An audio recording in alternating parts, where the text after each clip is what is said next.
Hello everyone, welcome to the NPAT official paper sample discussion.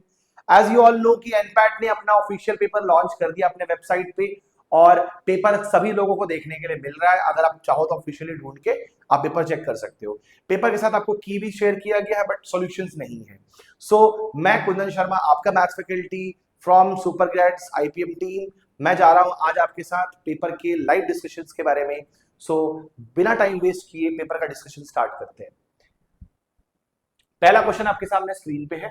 Given F of X is equal to 1 plus 1 by X, जहां function F of K into F of K plus 1 into F of K plus 2 से लेके F of K plus 19 equal to 11 दी गई है और quantity हमें A and B की value दी गई है। हमें बताना है कि इसका मोस्ट सुटेबल आंसर क्या होगा। सो लेट्स ट्राई। अगर मेरे पास एफ ऑफ के है, एक्स दी गई है, तो मैं एफ ऑफ एक्स को क्या लिख सकता हूं? मैं एफ ऑफ एक्स को लिख सकता हूं एक्स प्लस 1 अपॉन एक्स। अब इस चीज को ध्यान रखते हुए अगर हम इस रिलेशन को एक्सपैंड करें तो मुझे क्या मिलेगा? एफ ऑफ के को लिख सकता हूं के प्लस 1 अपॉन के इंटू के प्लस 2 अपॉन के प्लस 1 इंटू के प्लस 3 अपॉन के प्लस 2, और ये सिलसिला चलेगा हमारा के प्लस 100 अपॉन के प्लस 99 तक, जिसमें हम k plus 1 k plus 1 k plus 2 काटते हुए आगे चलेंगे तो हमें सिर्फ एक रिजल्ट बच जाएगा k plus 100 upon k which is 1 plus 100 by k equal to 11, और ये हमें दे देगा 100 बाई k इक्वल टू 10। एक जीरो काट देंगे और इंप्लाइज k की वैल्यू 10 आ जाएगी। तो इसका मतलब कि क्वांटिटी a अगर 10 है और क्वांटिटी b अगर 11 है तो option B will be the most appropriate answer। Check करो। तो काफी सिंपल अलजेब्रा क्वेश्चन था ये। अगला क्वेश्चन को चेक करते हैं। क्वेश्चन 2 कह रहा है कि अगर x y z are positive integers और p एक फंक्शन दी गई है जहां पर ब्रैकेट में x माइनस 1 का whole square upon x plus 2 and so on, एक सिमेट्रिकल पैटर्न है और हमें बोला गया कि p की मिनिमम वैल्यू जो है मतलब मैक्सिमम वैल्यू 6 हो सकती है, उससे बड़ी नहीं हो सकती। तो क्या ये पॉसिबल है? अब अगर मुझे इसकी मैक्सिमम वैल्यू 6 कह रहा है तो मैं इसको मिनिमम कोशिश करता हूं बनने की, क्या ये बन सकता है? जस्ट बिकॉज क्योंकि यहाँ एक सिमेट्रिकल पैटर्न है, मैं x को 1 रख सकता हूं, एक तरीका वो भी है। दूसरा कि मुझे इसकी मिनिमम से मिनिमम वैल्यू अगर निकालनी है कि इससे तो बड़ा होगा ही होगा, तो उस केस में एक परफेक्ट स्क्वायर मुझे देखने के लिए मिल रहा है और परफेक्ट स्क्वायर की मिनिमम वैल्यू 0 होती है। तो उसे 0 करने के लिए अगर मैं x को, y को और z तीनों को 1 रख दूं तो ये 1 माइनस 1 0 का square 0 upon something 1 will be 0, तो ये बन जाएगा 2 प्लस 2 प्लस 2 6। मतलब कि एनी हाउ p 6 से तो बड़ा ही होगा, बट ये तो कह रहा है कि p 6 से छोटा होना चाहिए, तो इसका मतलब कि ये नेवर ट्रू होगा। देखो नेक्स्ट देखते हैं क्वेश्चन नंबर 3। कह रहा है if p and q are the numbers such that pair of linear equations p plus 2x plus q minus 1y equal to 10 and q plus 2x plus p minus 1y equal to 10 have the infinite solution of x and y, then p is equal to q is। तो क्या ये possible है? देखते हैं। Infinite solution के case में हम जानते हैं कि भाई a1 by a2 equals b1 by b2 equals c1 by c2 होता है, और अगर रिलेशंस को हम बैलेंस करने की कोशिश करें तो हम ये कह सकते हैं कि p plus 2 upon q plus 2 is equal to q minus 1 upon p minus 1 is equal to 10 by 10। ये तो 1 हो गया, और अगर इनको 1 बाय 1 होना है तो कहीं ना कहीं p और q को बराबर होना पड़ेगा और कोई पॉसिबिलिटी ही नहीं है। अगर आप इन्हें इक्वेट करोगे तो आपको p एंड q बराबर मिलेंगे, और अगर ये बराबर मिलेंगे तो हम ये कह सकते हैं कि भाई ये ऑलवेज ट्रू हो जाएगा कि p एंड q इंडिपेंडेंट है किसी भी कंडीशन से। They always has to be equal to one another, वरना नहीं हो सकती चीजें। तो ये आपका आंसर है। क्वेश्चन नंबर 4 चेक करते हैं। सिंपल सा अलजेब्रिक इक्वेशन है क्वाड्रेटिक फॉर्म में जिसे हमें सॉल्व करना है। अब 3 की पावर 2x माइनस 12 3 की power x plus 27 equal to 0 है। हम 3 की पावर x को मान लेते हैं कि t है ये, तो t square minus 12t plus 27 0 हो जाएगा। t की फैक्टर 3 एंड 9 आ जाएगी। अब अगर t 3 एंड 9 है तो x की वैल्यू 1 एंड 2, तो अगर x हमारा 1 और 2 है तो 3 की पावर x 3 और 9 हो जाएगा। तो इसमें से हम ये कह सकते हैं कि any day b will be greater than a। तो यहाँ हमने देखा कि कुछ ऐसे क्वेश्चंस मिल रहे हैं स्टैंडर्ड जहां पर क्वांटिटीज का कंपैरिजन है कि दो सॉल्यूशन है, आपको मैच करना है कि बड़ा छोटा कौन हो सकता है आंसर के साथ। तो इस तरह के क्वेश्चंस हमें पैटर्न में देखने के लिए मिले। So we can expect such problems in examinations. तो 4 क्वेश्चन अलजेब्रा के आए, अब आ रहे हैं क्वेश्चंस आगे, इसके अर्थमेटिक के क्वेश्चंस आपको देखने के लिए मिलेंगे। तो अभी तक अलजेब्रा का लेवल को मैं बात करूं तो ये 2 आउट ऑफ 5 रेट किया जा सकता है एज पर इंदौर स्टैंडर्ड्स और Rohtak standards. When working individually, A and B take 6 and 8 days to paint a fence, which means कि LCM ले सकते हैं इनका वर्क के लिए efficiency। तो अगर LCM of 6 and 8 लेंगे तो हमें क्या मिल जाएगा, 24 यूनिट ऑफ वर्क, और 24 यूनिट ऑफ वर्क में हम A की efficiency निकाल सकते हैं which will be 64 units per day and B की efficiency हो जाएगी हमारे पास 8 3s are so 3 units per day। अब क्वेश्चन ये कह रहा है कि 2 दिन दोनों मिलके काम करते हैं और सी उसके बाद ज्वाइन करता है और 1 दिन में काम को खत्म कर देते हैं तीनों मिलके। तो बताना है कि सी अकेले कितने दिन में काम करेगा। तो अगर 2 दिन इनको मिला दे तो ये तो 14 यूनिट्स हो जाएगा, और 14 यूनिट्स का मतलब कि डिफरेंस 10 यूनिट्स लेफ्ट बच रहा है। तो 10 यूनिट बचे हुए काम को अगर ए बी तो कर ही रहे हैं, सी भी आ गया और 1 दिन में काम को खत्म कर दिया गया, तो ए बी अपने आप में 7 है। तो इसका मतलब कि सी की एफिशिएंसी कहीं ना कहीं 3 होना पड़ेगा ताकि वो 10 × 1 10 हो सके। इसका मतलब कि सी की एफिशिएंसी 3 रहेगी, और 3 एफिशिएंसी के साथ अगर सी काम कर रहा है 24 यूनिट तो उसे 8 दिन का समय लगेगा। तो हम ई ऑप्शन 8 डेज मार्क कर सकते हैं। अब यहाँ ध्यान देने वाली चीज ये है कि कुछ क्वेश्चंस में हमें यहाँ पर शुरू में 4 ऑप्शंस मिले, फिर 3-3 ऑप्शंस भी देखने के लिए मिले, अभी 5 भी मिला है। तो पेपर थोड़ा सा एब्सर्ड है, डोंट वरी, वो चीज जस्ट पेपर को बाद में फिक्स किया जा सकता है। फिलहाल के लिए जैसा पेपर है एज इट इज मैं आपके सामने लेके आया हूं। Okay, let's see next question number 6। Question क्या कह रहा है, milk and honey mixture is 20% honey and another 120 ml of honey is added to it. तो मान लेते हैं मिल्क और हनी अगर 80-20 है तो मिल्क का रेशियो 8x ले लिया हमने और हनी को हमने 2x ले लिया। टोटल मान लेते हैं कि 10x क्वांटिटी है, ठीक है। अब ये कह रहा है कि 120 ml हनी को ऐड कर दिया गया, तो 120 ml मिला दो और इससे रिजल्टेंट 150 ml हनी हो गई। तो 2x की वैल्यू 30 और x आ गया हमारे पास 15 ml। x की वैल्यू 15 मिल गई तो इधर 15 करके मतलब इस 8x को 8 × 15 करके 120 ml निकाला जा सकता है, ठीक है। और टोटल क्वांटिटी मिल जाएगी 150 ml। तो हमसे क्वेश्चन में पूछा गया था कि बताओ भाई मिल्क की फाइनल मिक्सचर में क्वांटिटी क्या होगी। अब 150 ml में से 120 ml आपका मिल्क है, तो ऑप्शन सी आ जाएगा correct answer.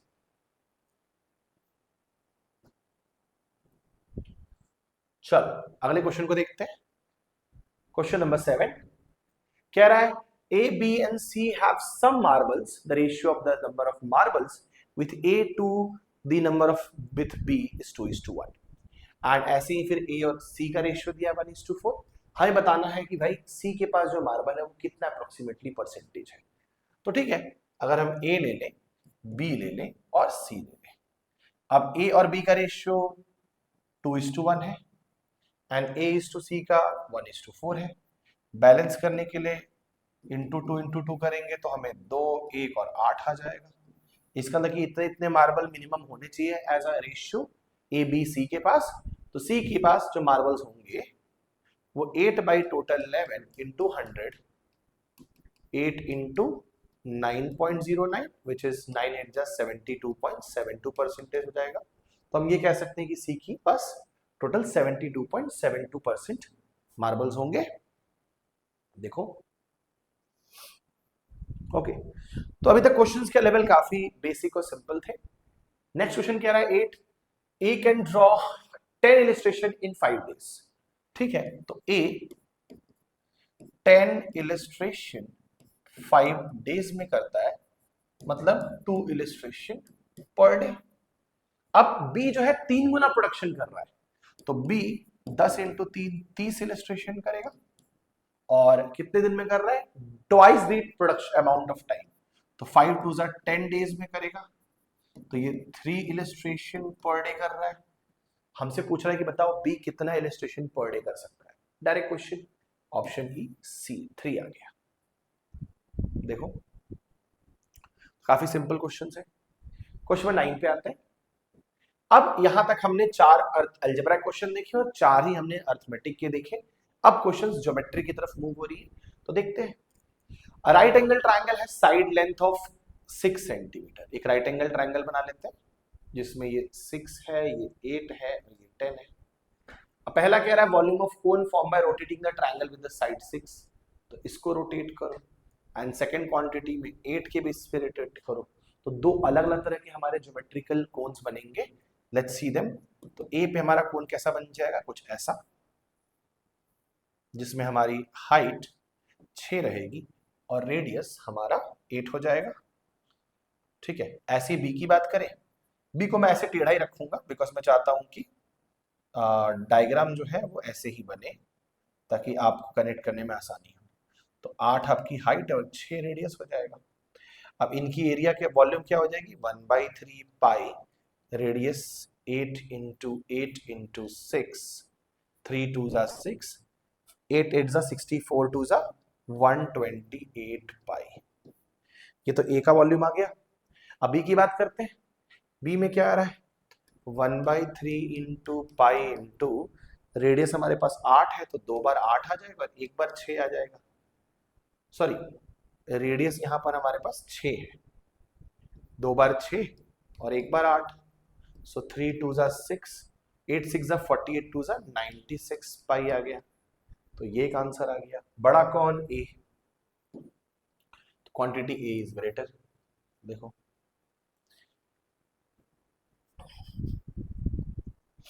simple. Let's see next question number 10. A cone fits perfectly inside a 6 centimeter, 8 centimeter, 10 centimeter cuboid such that the entire base of the cone rests on one of the faces of cuboid. ठीक है। Also, the circumference of the base of the cone just touches one of the pair of opposite sides of the face of the cuboid which is beneath it. The volume of the cone is 32 pi centimeter cube. ठीक है, देखते हैं। तो कोन fit हो रहा है हमारे cuboid के अंदर। अब अगर मेरे पास एक क्यूबॉइड है,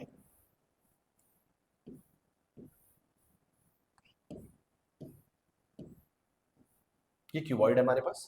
A cone fits perfectly inside a 6 centimeter, 8 centimeter such that entire base of the cone rests on one of the face. मान लो कि भाई अगर ये 8 है, ये 6 है और ये 10 है, तो मान लो अगर एक कोन बैठेगा तो 6 डायमीटर का बैठेगा। ठीक है, रेडियस मिल जाएगी, इसकी हम हाइट बना सकते हैं। ठीक है, अब द वॉल्यूम ऑफ कोन, क्या वॉल्यूम ऑफ कोन यही रहेगा? नहीं, ऐसा नहीं। क्यों? क्योंकि भाई अगर अभी देखिए हम यहां पर इसकी रेडियस कितनी आ रही है, इसका half 1/3 into pi into radius कितना हमारे पास 3 इंटू 3 इंटू हाइट कितनी जाएगी इस पे 10, तो ये हमारा 30 पाई आ रहा है। ठीक है, अब अगर यही कोण इस बेस पे बैठता 10 और 6 के बीच में, तब यहां क्या होता, 6 हमारा छोटा है ना, 6 तो इसमें ऐसे बैठ जाता और इस बार इसकी हाइट क्या होती 8, तो एक सेकंड आपका कोण बनता जिसकी डायमेंशन हो जाते हैं 1/3 पाई इंटू रेडियस हमारा छोटा 6 है तो रेडियस 3 हो जाएगा और हाइट क्या हो जाएगी हमारे पास, हाइट आ जाएगा इस बार 8, तो 24 पाई आ रहा है। एक और केस बनेगा जिसमें अब ये इधर नहीं होके किधर हो जाएगा, ऐसे हो गया, ऐसे हो गया। अब हमारे पास क्या बच रहा है उस साइड से, है ना, 10 वाले साइड से, तो 10 और 8 वाले में क्या हो जाएगा 8 सेंटर का बनेगा, तो इसमें रेडियस क्या हो जाएगी 1/3 पाई, रेडियस 4 हो जाएगा और हाइट हमारे पास इधर अगर आ रहा है तो 6 हो जाएगा, तो 3 2 जा 6, 16 2 जा 32 पाई। हमें 3 वैल्यूज मिली अलग अलग, तो क्या हमारा वॉल्यूम कोण का 32 पाई होगा? नहीं। क्यों? क्योंकि ये होगा कि जब जब वो जिस बेस के ऊपर बैठेगा उसकी हाइट और उसकी रेडियस चेंज होगी। जब वो 6 और 8 वाले बेस के ऊपर बैठेगा तो उसकी रेडियस डायमीटर 6 होगी, लेकिन फिर हाइट 10 लेना पड़ेगा। जब वो 6 और 10 वाले सरफेस पे बैठेगा उसकी रेडियस 3 रहेगी, लेकिन हाइट फिर 8 हो जाएगी। एंड ऐसे ही तीसरा डायमेंशन, तो एक तरीके से 3 डिफरेंट कोन्स को फिट किया जा सकता है, they all 3 will have different volumes. इसमें एक काइंड ऑफ वॉल्यूम 32 तो है बट बाकी दोनों नहीं है। तो चेक क्यों करना पड़ा, ये देखने के लिए कि क्या एक भी ऐसा वॉल्यूम है जो 32 है। अगर मान लो 32 एक भी नहीं होता तो नेवर कहते ना कि 32 हो ही नहीं सकता, but 32 sometimes is only possible जब हमारे पास एटलीस्ट एक 32 आए मल्टीपल सॉल्यूशंस में, और सब में 32 आता तो ऑलवेज हो जाता। इस तरीके से ऑप्शन को ट्विस्ट करने की कोशिश की गई है क्वेश्चन को डिफिकल्ट बनाने के लिए। ओके, क्वेश्चन नंबर 11 पे आते हैं। आई थिंक सारे हो गए। Question number 9, 10, coming to question number 11। कह रहा है in a triangle ABC, AB 6 centimetre, AC is BC equal to 7, 7, CP is median, median मतलब कि ये बराबर, तो ये 3 और ये 3, मीडियन है तो perpendicular because the sides are equal, angles are same, SAS congruency से दोनों ट्रायंगल सिमिलर, तो दोनों परपेंडिकुलर हो जाएंगे। हमें बोला गया है एरिया ऑफ ट्रायंगल ABC निकालने के लिए। बेस है, हाइट मिल जाए तो काम बन जाएगा, परपेंडिकुलर है तो हम पाइथागोरस लगा सकते हैं कि CP का स्क्वायर हो जाएगा 7 स्क्वायर माइनस 3 स्क्वायर 40, तो CP की वैल्यू आ गई √40 या फिर 2√10।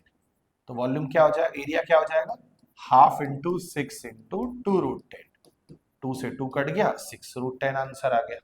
तो ऑप्शन ई आ गया आंसर। देखो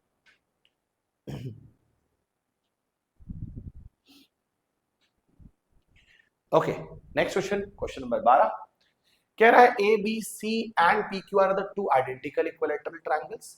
आइडेंटिकल मतलब साइड्स बराबर है, ओवरलैपिंग ईच अदर मतलब कि ये P हमारा AB के ऊपर और B हमारा QR के ऊपर है, P ABC के ऊपर और B QR के ऊपर है, परफेक्टली अलाइंड हो रही है। हमसे कह रहा है कि region of the area of region PXYB जो है वो डबल है APX से। क्या ये पॉसिबल है? जस्ट बिकॉज क्योंकि इक्विलैटरल है, वो भी इक्वल डायमेंशंस, आइडेंटिकल है, तो रेडियस जो लेंथ होंगी वो सेम होंगी, लेंथ सेम होगी, ओवरलैपिंग परफेक्टली हो रही है, तो यहाँ पर मिड पॉइंट थ्योरम लगाया जा सकता है इसमें। और अगर हम इन सबके एरिया को अगर हम 1 1 1 1 1 1 माने तो इसका एरिया जो PXQY है वो 2 है, और एरिया ऑफ ट्रायंगल AXY 1 है जो कि इज ट्वाइस, सो ऑलवेज हो जाएगा आंसर। ठीक है, देखो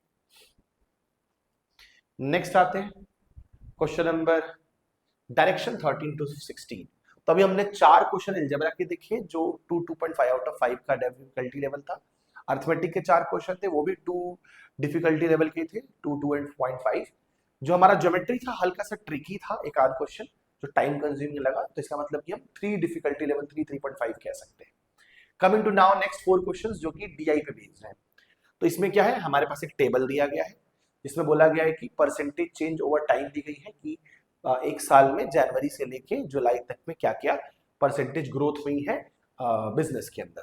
अब हमें क्या करना है, इसमें बोला है कि भाई जनवरी में 10% का ग्रोथ होगा, फरवरी में फिर 18% का, मार्च में ये -20 परसेंटेज पॉइंट क्वांटिटी का मतलब 18 - 20 -2, तो -2% का ग्रोथ हुआ है। ऐसे निकालते हैं डिफरेंस करके, -5 + 8 3, तो 3% का ग्रोथ हुआ है, और 6 - 8 तो -2%। तो -2 3 2 को हम लेके चलेंगे, ये हमारे काम आने वाले हैं। तो क्वेश्चन से शुरू करते हैं। पहला क्वेश्चन -2 3 एंड -2। पहला सवाल क्या कह रहा है, the net percentage change in the number of units manufactured from the December of year 1 to the March of year 2। तो मतलब कि जनवरी फरवरी मार्च का कंबाइंडली डिफरेंस जो परसेंट मैन्युफैक्चरिंग होगी वो देख लेते हैं कितना आ रहा है। परसेंटेज चेंज देख लो, 10 और 18 का पहले देख लो, तो 10 A + B + AB by 100 जो कि आ जाएगा हमारे पास 28 + 180 में 1.8 29.8% का। अब -2 होने वाला, तो ऑब्वियस सी बात है 29.8 से अगर 2% का ग्रोथ गिरेगा तो वैल्यू कम होगी, हम निकाल भी सकते हैं, बट अगेन अगर हम निकालने भी जाएंगे तो 29.8 में -2 होगा और फिर इनके डिफरेंस का एक प्रोडक्ट आने वाला है। तो ओवरऑल अगर कैलकुलेशन हम ना भी करें तो हम ये जानते हैं कि वैल्यू जो भी होगी कहीं ना कहीं 26-27 मतलब 27 के अप्रोक्सीमेट में होगी। अप्रोक्सीमेट वैल्यू ही तो निकालनी है, मैं नहीं निकालना चाह रहा हूँ, 27 अप्रोक्स हो गया, और B तो 35 है, तो B कहीं ना कहीं बड़ा है, ये 27 पॉइंट समथिंग परसेंटेज है। और बी हमारा ग्रेटर हो गया, बिकॉज बी और ए में इतना बड़ा गैप है कि कैलकुलेट नहीं भी करेंगे तो हम राउंड ऑफ ये बता सकते हैं कि सही आंसर क्या है। ठीक, नेक्स्ट देखते हैं क्वेश्चन नंबर 14।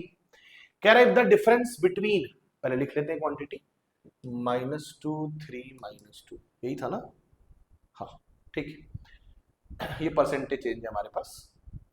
क्वेश्चन कह रहा है if the difference between the number of units manufactured in the April of year 2 and July of year 2 was 1.7 million, what was the approximate number of unit manufactured in April of the year 2।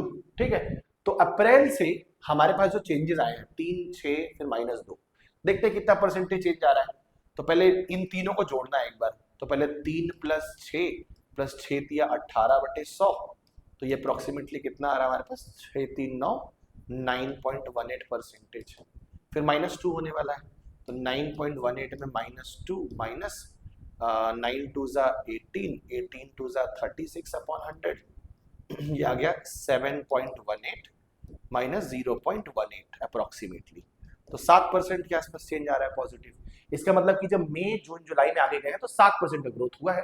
तो अगर मैं मान लेता हूं कि भाई अप्रैल की value को मैं x ले लेता हूं, अगर ये वैल्यू मेरी x है तो अगली वैल्यू 1.07x है, 7% से बढ़ गया ना। अब इनका डिफरेंस 1.7 मिलियन है, तो इसका मतलब कि 1.07x minus x is equal to 0.07x is 1.7 million.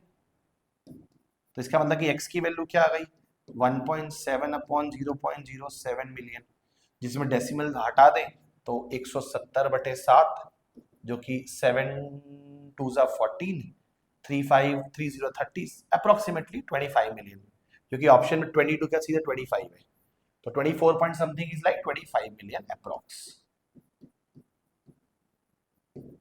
देखो 25 मिलियन आ गया आंसर। नेक्स्ट चलते हैं, which of the following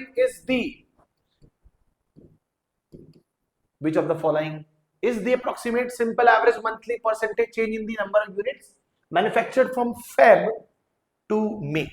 अब Feb से May का मतलब कि भाई मार्च अप्रैल में देखेंगे तो -2 -5 + 3 डिवाइडेड बाई 3 एवरेज निकालने के लिए, तो -7 + 3 -4/3 विच इज -1.33%। देखो तो ऑप्शन बी आ गया आपका सही, -1.33%। नेक्स्ट देखते हैं, if the number of units manufactured in the June of year 2 was 12 million, तो हमारे पास -2 3 and -2 है। कह रहा है if the number of units manufactured in the June of year 2 was 12 million, okay, and in the following number was approximate average number of units manufactured per month from May to July is, तो मान लो कि May को हम x ले लेते हैं और x के ऊपर हमारे पास 6% का ग्रोथ हुआ है, तो हम ये कह सकते हैं कि x into 1.06 is equal to 12, या ठीक है 106/100 इज इक्वल टू 12 ले लिया। अब इसको हम निकाल लेते हैं, तो x की वैल्यू कितनी आ रही है, 1200/106, खुद सिंप्लीफाई कर सकते हो तो कर दो, 2 के टेबल से जाएगा 53, ये 600 आ जाएगा, राउंड ऑफ कितनी वैल्यू आ रही 53 से करेंगे तो 53 1 ज़ा 53, 7 और 0 70, 53 1 ज़ा 53 17 170 काइंड ऑफ 3, 53 का 3 टेबल 159, ठीक है 111.3 बिलियन हम ले लेते हैं, ये हमारे पास x की वैल्यू आ गई 11.3, ये तो 12 मिलियन है। अब इसको देखना है -2%, तो 12 का 2% कितना हो जाएगा, 1% होता है हमारा 12 का, मतलब 12 मिलियन है ना, 12 का 1% हो जाएगा 0.12, तो 2% 0.24 माइनस कर दो, तो 12 में से 0.24 अगर माइनस करेंगे तो कितना आ जाएगा 11.76 मिलियन, तो 11.76 हो गया, तीनों का एवरेज निकाल दो, तो 11 कलर चेंज कर देते हैं, 11.3 प्लस 11.76 प्लस 12 डिवाइडेड बाई 3। देखो कितना आ जाएगा सम करके, तो 7 और 3 10, मतलब लगभग लगभग 12 12 24 और 11 35.06 बटे 3, 11 3 33, 2 और 0 20, 3 7 21, अप्रोक्सीमेटली 11.7 मिलियन। देखो तो सी आंसर हमारा आ गया 11.7 million. Okay, let's see next. अब हमने 4 अलजेब्रा कर लिया, 4 अर्थमेटिक कर लिए, 4 ज्योमेट्री कर लिया, 4 डीआई कर लिया। डीआई का लेवल अगर मैं बात करूं तो डिफिकल्टी लेवल कहीं ना कहीं 3.5 4, क्योंकि टाइम कंज्यूमिंग है। कैलकुलेटिव तो है लेकिन आपको समय देना पड़ेगा सेट के ऊपर। ओके, अब आते हैं क्वेश्चन। अब जो क्वेश्चंस आ रहे हैं 4 क्वेश्चंस, वो हमारे स्टैटिस्टिक्स पे बेस्ड है। तो पहला क्वेश्चन क्या कह रहा है, if the median of set consist of n consecutive odd positive number and जिनका एवरेज जो है वो क्या है, एक इवन नंबर है ना, इवन नंबर है। अब इवन नंबर एक ऑड का मीडियन कब होता है भाई, जब मीडियन हमारा एक इंटीग्रल नंबर ना हो, even number of terms. Even number of terms में मीडियन 2 नंबर का एवरेज लिया जाता है। तो इसका मतलब कि 2 नंबर हमें लेने पड़ेंगे। एग्जांपल के लिए मान लो पहला term 2n + 1, 2n + 3, 2n + 5 consecutive ले रहे हैं, 2n + 7 ले लिया हमने। मीडियन क्या होगा इन दोनों के बीच का कोई नंबर, 2n + 4, ये हमारा मीडियन कहलाएगा। दूसरा कह रहा है और यही मीन भी होगा, क्योंकि अगर हमारे पास कॉन्सेक्यूटिव एपी के सीक्वेंस है तो मीन और मीडियन बराबर होता है, तो यही हमारा मीडियन या मीन कहलाएगा। रेंज क्या होगी इन दोनों का डिफरेंस, जो कि 6 आ रहा है। तो अगर इसमें अगर मैं रेंज 6 जोड़ दूं तो 2n + 10 आ गया, जिसमें 2 कॉमन ले लेते हैं, n + 5 आ रहा है। इसका मतलब कहीं ना कहीं क्या है, ये इवन है, बट ये तो कह रहा है कि ऑड होना चाहिए, ये कभी भी पॉसिबल नहीं है, इसका मतलब ये नेवर हो जाएगा। नेवर पॉसिबल कि ये इवन आए, क्या होगा, सॉरी ये ऑड आए, ये क्या होगा, हमेशा इवन होगा। देख लो नेक्स्ट आते क्वेश्चन नंबर 18।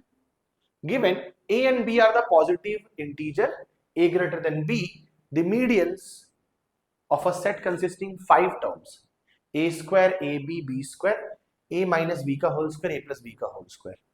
तो ये हमारे पास एक तरह से a स्क्वायर है, ab है, b स्क्वायर है, a square plus b square minus 2ab है, और a square plus b square plus 2ab है। अब सबसे बड़ा तो भाई इनकी रैंकिंग अगर करें तो ये तो फर्स्ट रैंक पे आएगा। अब इनमें से सेकंड थर्ड कौन आएगा ये हम एग्जैक्टली नहीं कह सकते, सम हो रहा है, लेकिन 2ab कहीं बहुत बड़ा नंबर हुआ तो so we can not say about it.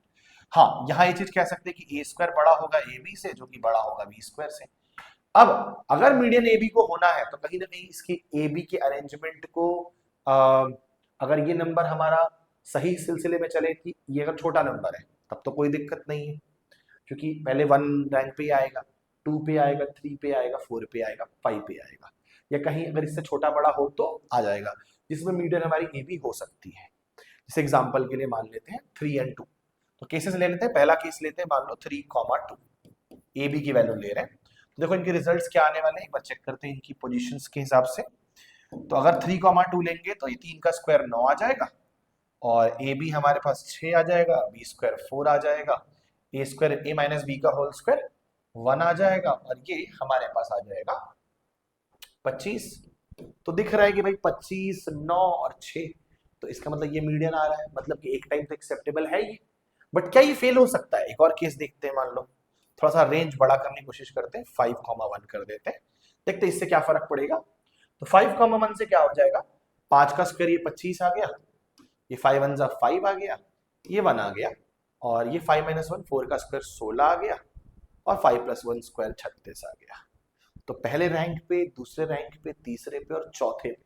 अब ये तो मीडियन नहीं रहेगा, अब मीडियन क्या आ गया, ये 16। मतलब मीडियन की पोजीशन चेंज हो सकती है अगर नंबर के बीच के गैप को हम बड़ा छोटा करें तो।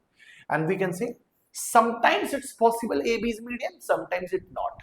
समटाइम्स के लिए 3, 2 is a good example, to fail 5, 1 is a good example. देख लो, तो थोड़ा सा ट्रिकी है ये क्वेश्चन। नेक्स्ट देखते हैं क्वेश्चन नंबर 19। कह रहा है for a set of n integer in arithmetic progression the difference between twice the median of the set and the range of the set is equal to twice the first term. अब आप लोगों को पता है कि जैसे कि मैंने अभी बताया कि एपी के सीक्वेंस में हमारा मीडियन एंड मीन कहीं ना कहीं सेम ही होता है। तो मान लो अगर मेरे पास टर्म है A plus D, A plus 2d and so on till A plus n minus 1 into D. ठीक है, तो हमसे कह रहा है कि भाई मीडियन क्या हो जाएगा इसका, मीडियन हो जाएगा इसकी मिडल वैल्यू, जो कि कैसे निकालते हैं, हाफ ऑफ, तो मीडियन क्या कर देंगे, फर्स्ट एंड लास्ट टर्म का एवरेज, तो 2a plus n minus 1 into D, और उसका हाफ एक तरीके से। बट हमसे बोला गया है कि difference between twice the median, तो 2 इधर भेज दो, और अगर 2 यहां से हम इधर भेजते हैं तो 2 मीडियन की वैल्यू ये आ गई। और अब रेंज की बात कर लेते हैं, रेंज क्या हो जाएगा, रेंज दोनों के बीच का डिफरेंस, तो इसमें से अगर a माइनस करोगे तो आपको n माइनस 1 इंटू डी मिलेगा।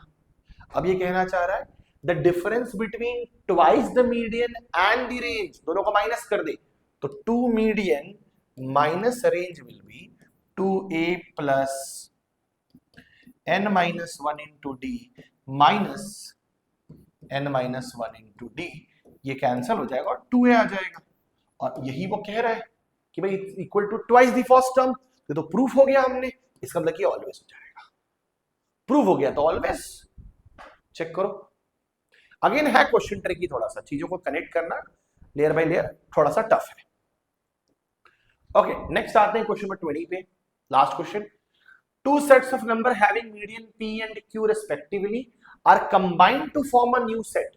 If p greater than q, then median m of the new set satisfies q less than m less than p. तो क्या ये ट्रू है ऑलवेज या sometimes? Let's try to solve it.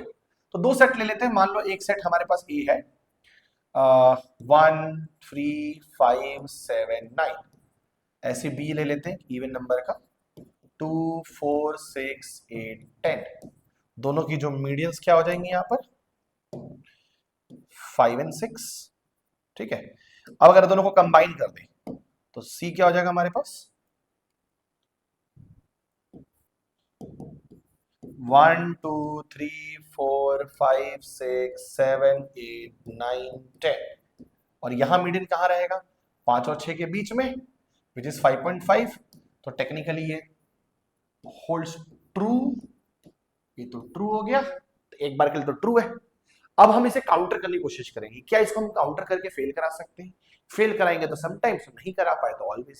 So let's try with some another example, let's take another round, कि मान लो ए में कुछ element बहुत बड़े ले लिए हमने, कि लेट्स से 100 101 102, ऐसे 3 नंबर ले लिए, और बी में भी हमने ऐसे ले लिया कुछ नंबर 1 3 3 3 5, ऐसे कुछ ले लिया मान लो।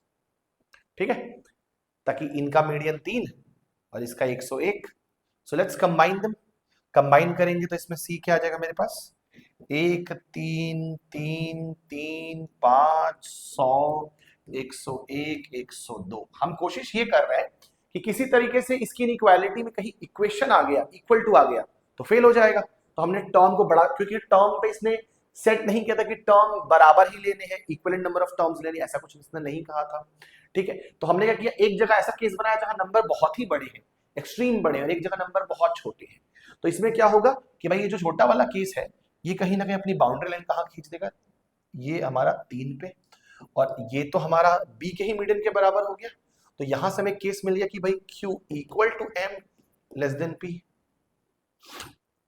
इसका मतलब क्या हो गया कि भाई यहां पर हमारा ये क्राइटेरिया फेल हो जाता है, क्योंकि Q की वैल्यू M के इक्विवेलेंट आ गई, ना कि बराबर लेस। इसका मतलब ये समटाइम्स हो सकता है, नॉट ऑलवेज। तो यहां हमने जो टारगेट बनाया था 20 क्वेश्चन डिस्कशन का, वो हमने कंप्लीट कर लिया। आई होप कि आपको ये एनपेट सैंपल पेपर का डिस्कशन काफी अच्छा लगा होगा। लेवल की अगर हम बात करें तो जैसे मैंने बताया कि एल्जेब्रा अरिथमेटिक का लेवल 2.5 के बीच में था, वहीं ज्योमेट्री और जो आपका डेटा इंटरप्रिटेशन था DI था, वो कहीं ना कहीं 3 के आसपास क्लोज रहेगा, 3 3.5। एंड जो आपका स्टैटिस्टिक्स था वो बच्चों को 4 लग सकता है डिफिकल्टी में, बस ओनली रीजन बिकॉज हम उतना पढ़ते नहीं है स्टैटिस्टिक्स, प्लस स्टैटिस्टिक्स में कहीं ना कहीं इनइक्वालिटीज को घुसाया गया था, प्रॉब्लम को सॉल्व करने के लिए और कॉम्प्लेक्सिटी क्रिएट की गई थी, ऑलवेज, समटाइम्स, नेवर के साथ। तो इस वजह से क्वेश्चन का ब्लेंड थोड़ा सा चैलेंजिंग की तरफ चला गया, एंड इसका ओवरऑल एवरेज कहें तो हम 3 के आसपास क्लोज कह सकते हैं, 3 पे क्लोज करेंगे, जिसमें अर्थमेटिक एल्जेब्रा ऑब्वियसली बात है, जो ऑलरेडी इंदौर या रोहतक की तैयारी कर रहा है तो उसको डिफिकल्ट नहीं लगेगा। डीआई सेट में हम प्रैक्टिस अच्छी खासी करते तो वहां पे आपको दिक्कत नहीं कि ज्योमेट्री भी कर लोगे, थोड़ा सा आपको स्टैटिस्टिक्स पे कमांड करने की जरूरत है। स्टैटिस्टिक्स पे अगर अच्छा कमांड होगा तो आपके लिए इनपुट काफी आसान हो सकता है पेपर देने के लिए। So that's my time, I am Kundan Sharma, your maths faculty, और आपको ये सेशन काफी अच्छा लगा होगा। So thank you, have a nice day, bye, मिलते हैं अगले सेशन में, till then keep learning, keep practising, bye.